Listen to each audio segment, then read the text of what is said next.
Good morning everyone, welcome back to my channel. তো সকালটা start করছি 4:30 থেকে ভোরবেলায়। তো এখন 4:30 বাজছে আর আমরা যাব হচ্ছে মুর্শিদাবাদ। তো হঠাৎ প্ল্যান হয়েছে আমাদের যাওয়ার। তো দেখতেই পাচ্ছ রেডি হয়ে বেরিয়ে গেছি ভোর ভোর। আর ভোরবেলায় উঠতে তো একটুকু ইচ্ছা করে না, কিন্তু সকালবেলায় যাওয়াটাই ভালো। তারপরে দেখতে পাচ্ছ বাসে আমরা চেপে গেছি। তারপর বাসে করে চলে যাচ্ছি পাণ্ডবেশ্বর স্টেশন। তো এইখানে পাহাড়গুলো আছে, কত সুন্দর লাগছে দেখতে। অনেক দিন পর এই রাস্তা দিয়ে যাচ্ছি, প্রায় 2 মাস পর। তো খুবই ভালো লাগছে। তারপর আমরা পাণ্ডবেশ্বর স্টেশনে চলে এসেছি। আর এদিকটা দেখো কত মেঘ করেছে। এতদিন ধরে রোদ ছিল, আমরা যেদিনকেই যাচ্ছি তখনই মেঘ করছে, কিন্তু হাওয়াটা বেশ ভালো লাগছিল। আর ভোরবেলার হাওয়া কিন্তু সবসময় খুবই ভালো লাগে। তো এখানে দেখতে পাচ্ছ আমি আর মা যাচ্ছি। আমাদের ট্রেন 6:15-তে, বাট ট্রেনটা লেট করেছিল 30 মিনিট। আর তো ফাইনালি দেখতে পাচ্ছ ট্রেন চলে এসছে। আর অনেক ভিড় ছিল। আমি তো ফার্স্টে উঠে ভাবছিলাম জায়গায় পাবো না, যাই হোক পরে জায়গা পেয়েছি। ট্রেনে ওঠার আগেই কিন্তু অনেক ঝড় আর বৃষ্টি স্টার্ট হয়ে গেছিলো।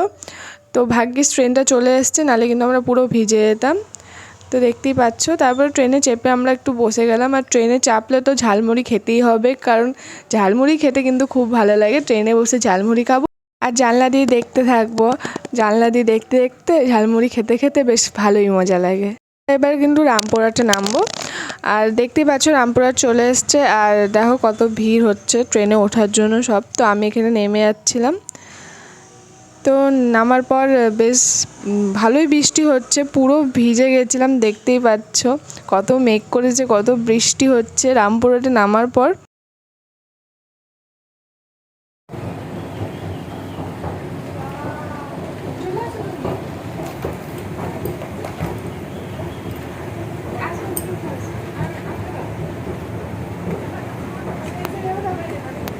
তো ফাইনালি আমরা রামপুরহাটে পৌঁছে গেছি। আর এখন আমাদের ট্রেন আসবে 3 নম্বরে। তো আমরা এখন 3 নম্বরে যাচ্ছি। আমাদের ট্রেন অলরেডি চলে এসেছে প্ল্যাটফর্মে। তো আমরা একদম সামনে যাচ্ছি, যাতে আমাদের নামতে সুবিধা হয়। তো সামনে চলে যাচ্ছিলাম, দেখছিলাম যে জায়গা আছে কিনা। তো জায়গা পেয়ে গেছিলাম। আর এখানে দেখো চারিদিকে কত বৃষ্টি হচ্ছে, আর বাইরেটা কত সুন্দর লাগছে, আর কত সুন্দর হাওয়া দিচ্ছিল, পুরো ঠান্ডা লাগছিল আমাদের। আর আমার কিন্তু ট্রেন জার্নি খুবই ভালো লাগে। আমাকে 4-5 দিন ট্রেনে রেখে দিলেও আমার কোনো যায় আসবে না, আমার তো খুবই ভালো লাগে। আর এখানে দেখতে পাচ্ছ কত সুন্দর হাওয়া খেতে খেতে আমি চারিদিকে নেচারটাকে একটু ফিল করার চেষ্টা করছি। আমার তো বেশ ভালো লাগছিল। পরেই চলে এলো নলহাটি বাজার। তো এই বাজারটা দেখতে খুব ভালো লাগে। বাজারে সমস্ত রকম জিনিস কিন্তু সব বসে, আর আমরা দেখি যে কী রকম মাছ বসেছে। তো এই বাজারটা দেখতে খুবই ভালো লাগে। বৃষ্টি হলে কিন্তু এদের খুব অসুবিধা হয়, তো দেখে খুব খারাপ লাগছিল। তো তারপরে প্রায় 2 ঘন্টা পর কিন্তু আমরা আজিমগঞ্জে পৌঁছে গেলাম। আর আমরা প্ল্যাটফর্ম দিয়ে নামি না, কারণ এই দিক দিয়ে নামলে আমাদের সুবিধা হয় যেতে, নৌকা ধরতে। তো এখানে দেখতে পাচ্ছ আজিমগঞ্জে চলে এসেছি। আর এখানে আমরা নৌকাতে চেপে গেছি। চারিদিকে বৃষ্টি হচ্ছে, আর গঙ্গার ধারটা দেখতে কিন্তু খুবই ভালো লাগছে। দেখতে খুব সুন্দর সাজানো হয়েছে।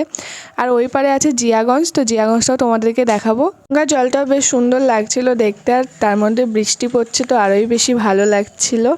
তারপরে আমরা 5 মিনিট পর পৌঁছে গেলাম এই পারে, মানে জিয়াগঞ্জে। তো জিয়াগঞ্জটাও দেখতে পাচ্ছ কত সুন্দর করে সাজানো আছে। এত বৃষ্টি পড়ছে যে নামতেও পাচ্ছি না। তো ফাইনালি বৃষ্টি হালকা কমেছে, নিয়ে আমরা নামলাম। তারপরে চেপে গেলাম আমরা টোটোতে। আর টোটো করে চলে যাচ্ছি আমাদের বাড়ি। চারিদিকে এত বৃষ্টি হচ্ছে যে আমি পুরো ভিজে গেছিলাম, ব্যাগও পুরো ভিজে গেছিলো। ফাইনালি আমরা বাড়ি চলে এসেছি। আর এত বৃষ্টি পড়ছে, বৃষ্টিতে পুরো ভিজে গেছিলাম, তাই জন্য ফ্রেশ হয়ে গেছি। তো চলো এখন কিছু খাওয়া দাওয়া করা যাক। তো দেখতেই পাচ্ছ যে আমাদের গাছে কত লিচু হয়েছে।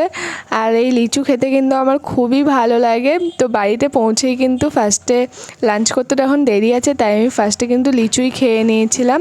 আর দেখতে পাচ্ছ এই কটা লিচু আমি তুলেছিলাম, আর লিচুগুলো খেয়েও ছিলাম।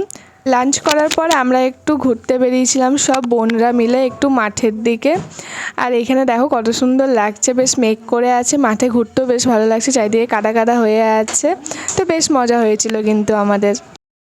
তো ফাইনালি আমাদের লাঞ্চ কমপ্লিট হয়ে গেছে, আমরা একটু ঘুরতে বেরিয়েছি। আর অনেকদিন পর ব্লগ দিচ্ছি, কারণ হঠাৎ ইচ্ছে হলো ব্লগ দেওয়ার। আর ব্লগে ভিউজও আসে না, তার জন্য দিতে পারি না। তো আজ থেকে আবার শুরু করছি।